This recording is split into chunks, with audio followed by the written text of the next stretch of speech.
So this banger of a chapter has just come out, and I'm gonna be straight up.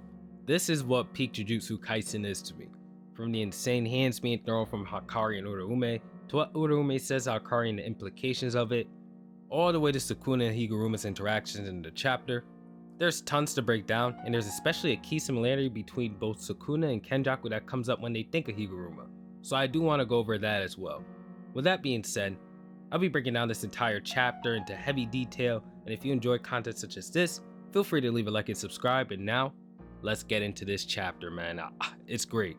The chapter starts off with Hakari versus Uraume, and we finally get to see Uraume in full action in a fight, not just sneak attacking on somebody.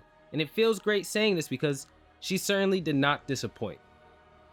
So Uraume instantly uses Frost Calm, and this technique is insanely broken, more broken than I thought it could be, because it instantly adds frozen curse energy around the user's curse energy itself. And I'm positive that this is why she decided to use the maximum output of Frost Calm on Yuji and Maki, and why Hakari was chosen to fight her. Addressing the former, she cannot possibly target Maki alone due to Maki having no curse energy, and thus Uraume was more than likely going to target Yuji using a maximum output effect on him for the sake of a higher area of effect, and then hitting Maki by hitting Yuji. Speaking of Maki, I would say that she's a better choice to fight Uraume than Hakari, but Hakari is just more flexible when it comes to battle because he can regenerate from anything. If Uraume gets one good hit on Maki, it'd more than likely be downhill from there, whereas with Hakari gets almost infinite chances. As we come back into the battle, Hakari's arm is frozen within the Frost Calm, and Uraume is instantly able to shatter it. And as she says that the battle's over, Hakari, in typical Hakari fashion, instantly regenerates his hand. He uses that hand to grab onto Uraume's face and grab her through multiple buildings, Shibuya style. But it doesn't really do much to her. She does resemble the nature of ice, and as such, we should expect her durability to be quite high.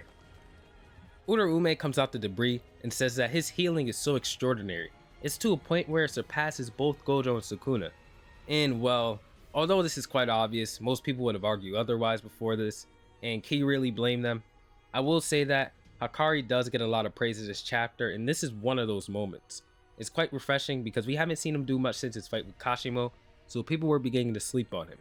We'll speak more on the Hakari hype later on in the video though. Uraume begins preparing a spear of ice, sending it flying through Hakari with ridiculous speed. He couldn't even react to it, but Hakari regenerates before the spear could even land somewhere, and Uraume is surprised once more by the regeneration speed, saying that it really doesn't stop, huh? And Hakari confirms that it sure as hell doesn't by sending a kick at Uraume's side. And Uraume is able to catch Hakari's leg and then freeze it, but Hakari responds by pulling his leg out of the ice and drop kicking Uraume, sending her flying through multiple buildings. Something I want to point out here before we get into the philosophical talk is that Hakari's fighting style is so potent and ridiculous in the standards of this series, because in a series where characters need to stop, breathe, think, and prepare in every battle to calculate their opponent's moves while simultaneously calculating their own, Hakari says F all that and constantly pressures his opponents and catches them off guard with ridiculous antics. He is an old school brawler that defies the entire boundary set by the series, and I think that's why we enjoy seeing him fight so much. It also makes sense because he says that he takes notes from like battle manga. And in most battle manga, we don't really see fights as calculated as Jujutsu Kaisen's fights are, so that's probably why he fights like this. It all adds up. I also want to say that Hakari's fighting style is something that should be considered when putting him in matchups, because it really overwhelmed most characters.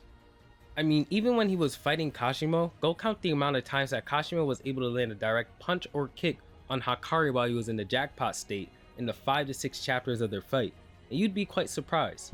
Kashimo's in my top 3 currently, but when he was fighting Hakari in his base, he couldn't do much but just last until he could charge another lightning bolt. Anyways, let's come back to the chapter.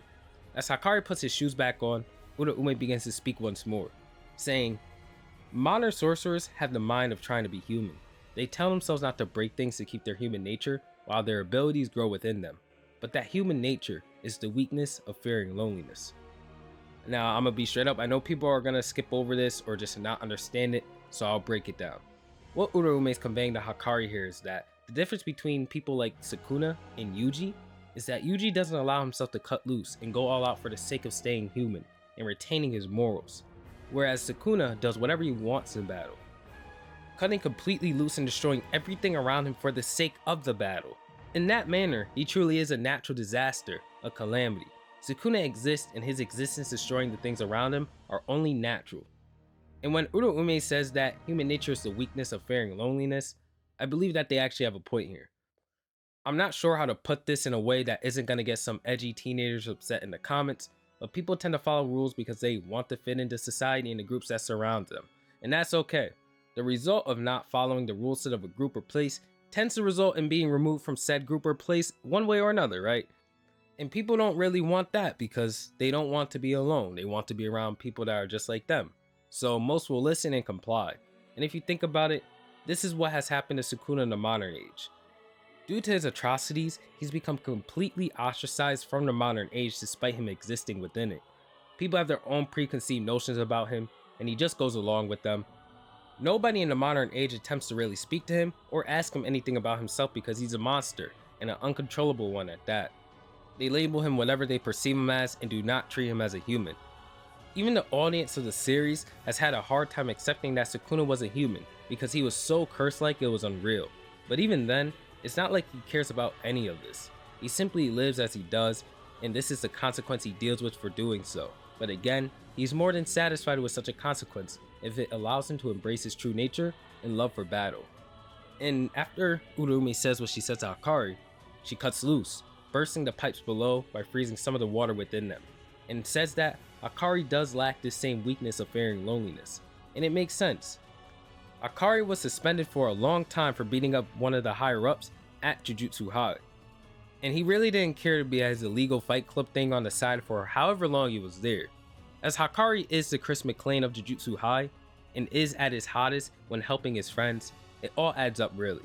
He does truly share those same qualities that Sukuna has, but sort of in a benevolent good way, although still reckless. And due to this, Uraume says that she'll be going all out and no longer treating Hakari as a human. In a way, this is quite respectful to Hakari in her own twisted way. This also has implications for Hakari being able to touch upon Sukuna's level, as Hakari is the only character so far who has evidence for being able to do what Sukuna can do in terms of forsaking humanity just for the sake of enjoying themselves.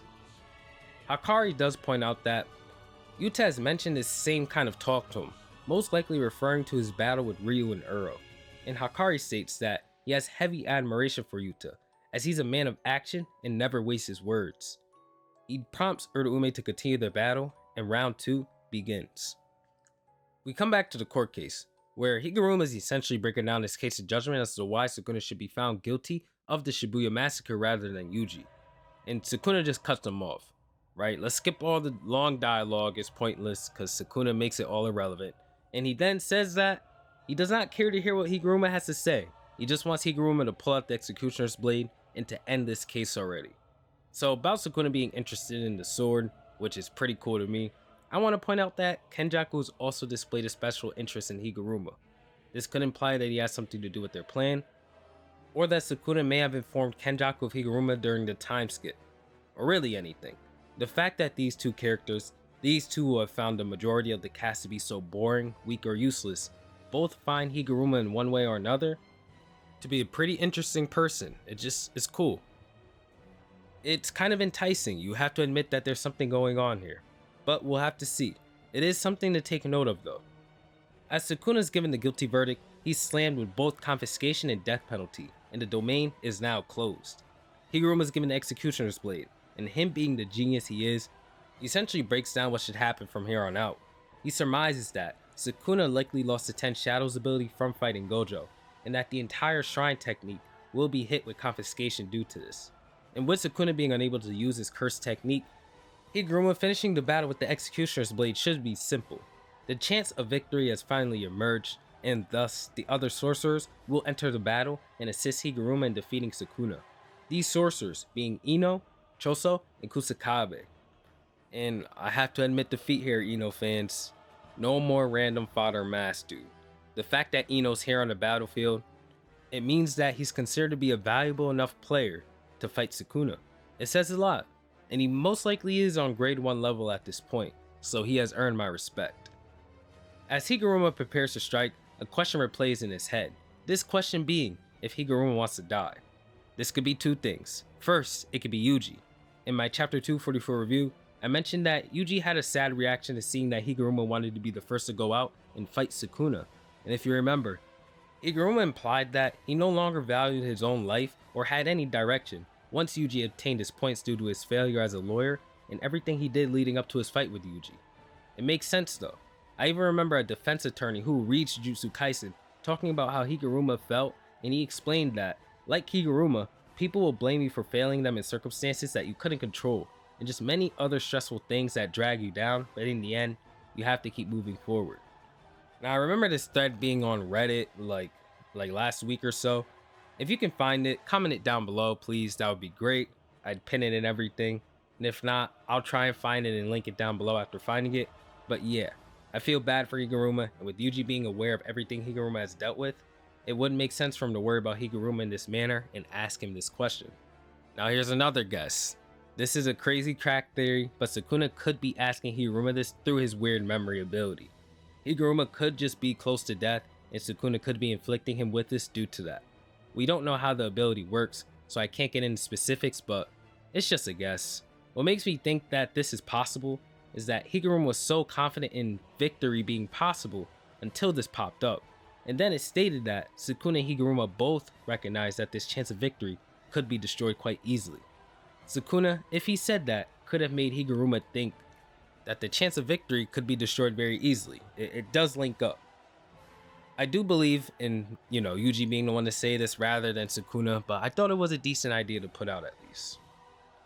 As Sukuna launches multiple cleaves and dismantles towards Higuruma, Kusakabe jumps in front of him, shielding some of the burden to split the damage between the two.